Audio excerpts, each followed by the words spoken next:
আমার ছেলেটাকে কত কষ্ট দিয়ে মেরেছে। ওরা যদি আমার ছেলেটাকে গুলি করে মারতো তবু তো আমার কিছু মনে হতো না। যে গায়ে আমি কোনোদিন কাউকে হাত দিতে দিই নাই, জোর গায়ে দাগ হবে, সেই গাটাকে ও তো কত কত বিক্ষত করে নিয়ে গেছে।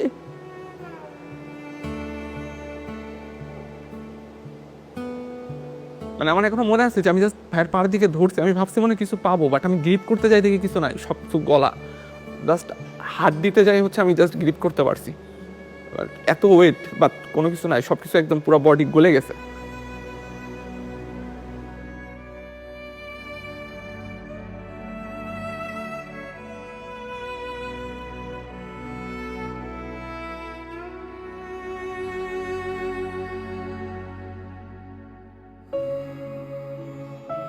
এমনি দেশ নিয়েও ভাবতো, ও সবসময় দেশের কথা চিন্তা করতো। আমি জানি না ওই স্ট্যাটাস আমি নিজেও পড়েছি, সারা দেশবাসী পড়েছে। ওই স্ট্যাটাসের মধ্যে কি এমন ছিল ওদের এত গায়ে লাগছিল আমি জানি না। ও হয়তো দেশের সাধারণ মানুষের জন্য লিখেছিল।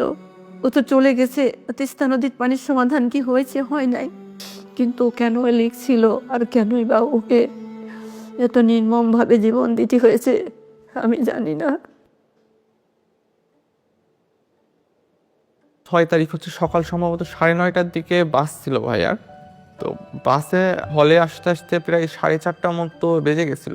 তো আম্মু আর কি খাবার দিয়ে দিয়েছিল ভাইয়াকে। তো ভাইয়া ওইগুলা খেয়ে দিয়ে একটু রেস্ট নেওয়ার জন্য আর কি বিছানায় বসছে। তো এর মধ্যে আর কি ভাইয়ার হচ্ছে কাছের বন্ধুরা ভাইয়ের ব্যাচেরই তো এরকম এসে ভাইয়াকে বলছে যে বড় ভাইরা তোকে ডাকছে, একটু উপরে আয়, আর সাথে ল্যাপটপ আর মোবাইলটা নিয়ে আয়। ভাইয়া তখন শুনে বলছে কি ব্যাপার, মানে কোনো সমস্যা? তো বলছে আরে আয় উপরে আয়, আসলেই মানে জানতে পারবি। তাকে মেনলি ডেকে নেয়, সে আমাদের ইন্ডিয়া বাংলাদেশের যে ডিপ্লোম্যাটিক সম্পর্ক ফেনী নদী নিয়ে মেনলি একটা পোস্ট করে, যেটা ছাত্রলীগের তখনকার যারা নেতাকর্মীরা ছিল তাদের এটা খুব গায়ে লাগে। তো রুমে ডেকে নেওয়ার পর থেকে তাকে বিভিন্ন প্রশ্ন করা হয়, জিজ্ঞাসাবাদ করা হয়, তার ফোন চেক করা হয়, তার ল্যাপটপ চেক করা হয়। এবং তারা যখন তার ফোনে বা ল্যাপটপে তেমন কিছু মানে সলিড কিছু যখন না পায়, তো তারা যেটা সন্দেহ করে যে সে হয়তো অনেক কোনো কিছু হাইড করছে, তাকে তারপর ফিজিক্যালি টর্চার করা শুরু করা হয়। তাকে থাপ্পড় দেওয়া হয়, স্ট্যাম্প নিয়ে আসা হয় পাশের রুম থেকে, স্ট্যাম্প দিয়ে মানে অমানসিকভাবে খুব বেশি হিট করা হয় এবং একটা পর্যায়ে যে স্ট্যাম্প ভেঙে যায়। এর কিছুক্ষণ পরে আবার আরেকটা স্ট্যাম্প নিয়ে তাকে মারা হয়। তো সে একটা সময় পর সে যে মাটিতে লুটিয়ে পড়ে, সে বমি করে। আম্মু আসলে ওই টাইমে মোটামুটি 9:30টার দিকে হচ্ছে কয়েকবার কল দেওয়ার চেষ্টা করে, কিন্তু আম্মুর কল হচ্ছে ধরে নাই। তো আম্মুর কল না ধরার পরে হচ্ছে আম্মু আমাকে কয়েকবার এসে হচ্ছে বলছে যে কি ব্যাপার, হচ্ছে ভাইরে কল দিতেছি, কল ধরতেছে না কেন? তারপরে হচ্ছে 10:30টার দিকে আবার বলতেছে ভাইয়া কল ধরে না। তখন আব্বু অলরেডি ঘুমায় গেছে। তখন আর কি আমি হচ্ছে একটু চেক করতে গেলাম যে দেখি ভাইয়ার হচ্ছে ফেসবুকে অ্যাক্টিভ আছে কিনা, বা হচ্ছে ব্যাপার কি হচ্ছে ভাইয়ার কোনো রুমমেটের নাম্বার পাওয়া যায় কিনা।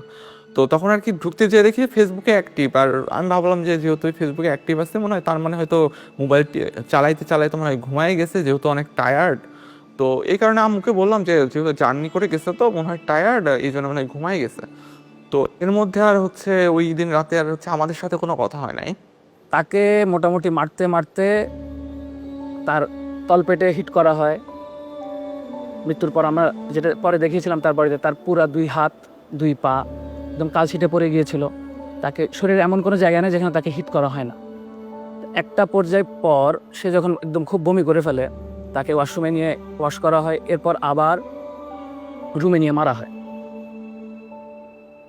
এই মারের মাঝখানে সে আমাদের যারা ব্যাচমেট ছিল, যাদেরকে সে চিনত, ইভেন তার রুমমেটও ছিল এর মধ্যে, তাদেরকে বিভিন্নভাবে রিকোয়েস্ট করে এবং কনভিন্স করার চেষ্টা করে যে সে আসলে কোনোভাবে কোনো কিছুর সাথে জড়িত না। পরিস্থিতি যখন খুব বেশি খারাপ হয়ে যায়, তারা ফাহাদকে ওয়াশ করে 2011 থেকে 2005 নাম্বার রুমে নিয়ে যায় চ্যাংদোলা করে। 2005-এ নেওয়ার পর তারা ছাত্রলীগের তখনকার নেতাকর্মীরা ঠিক করে যে তাকে যে করেই হোক মানে ডাক্তারের কাছে বা মেডিকেলে নিতে হবে। আবরারকে অ্যারেস্ট করার জন্য তখন অলরেডি পুলিশকে বলে দেওয়া হয়েছিল এবং পুলিশ গেটের বাইরে ওয়েট করছিল। কিন্তু পুলিশকে এই জন্যই তুলে দেওয়া যাচ্ছিল না, কারণ পুলিশ তখন বলেছিল যে হেঁটে যদি আবরার না আসতে পারে তাহলে তারা তাকে রিসিভ করবে না, কারণ তার দায় নিবে না। তারপর যদি কোনো সমস্যা হয় এটার দায় সে নিবে, তারা নিবে না। ফাহাদকে যখন 2005-এ নিয়ে আসা হয় তার আগেই ম্যাক্সিমাম যারা তাকে বেশি মেরেছিল তারা অলরেডি নিচে নেমে যায়, কারণ তারাও দেখছিল যে তার আসলে অবস্থাটা খুব ক্রিটিক্যাল।